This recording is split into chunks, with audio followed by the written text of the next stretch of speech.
दुर्योधन के जन्म लेते ही हुए थे। कई अपशकुन। तब विदुर ने कही थी ये बात। दोस्तों, दुर्योधन महाभारत के युद्ध का मुख्य कारण था।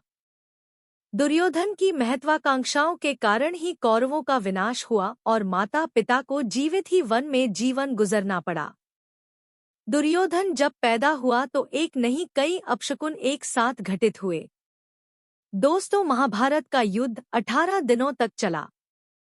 महाभारत का युद्ध महाविनाशकारी था।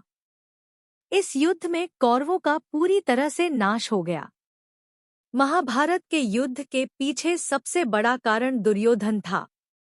महाभारत का युद्ध दुर्योधन की महत्वाकांक्षाओं और जिद का ही नतीजा था। दोस्तों, दुर्योधन का जन्म दुर्योधन धृतराष्ट्र और गांधारी का सबसे बड़ा पुत्र था।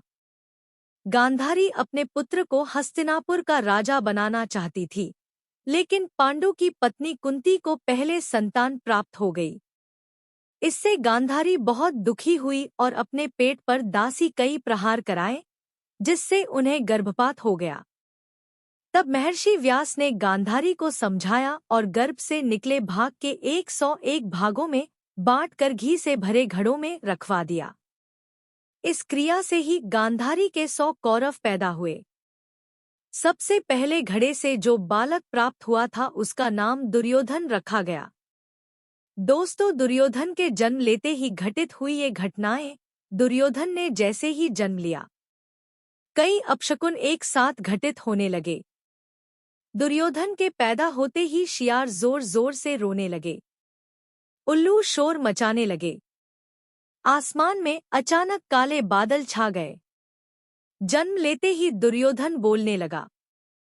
इन घटनाओं को देखकर विदुर ने धृतराष्ट्र और गांधारी को तत्काल इस पुत्र का त्याग करने के लिए कहा। विदुर ने कहा कि ये अपशकुन बता रहे हैं कि यह पुत्र हस्तिनापुर के विनाश का कारण बनेगा। लेकिन पुत्र मोह में धृतराष्ट्र और गांधारी ने ऐसा करने से मना कर दिया। बाद में विदुर की भविष्यवाणी सच साबित हुई। दोस्तों, दुर्योधन का माना जाता है कलयुग का अवतार। दुर्योधन को कलयुग का अवतार माना जाता है क्योंकि दुर्योधन में वे सभी गुण मौजूद थे जो कलयुग में स्वार्थ के लिए अपनाए जाते हैं।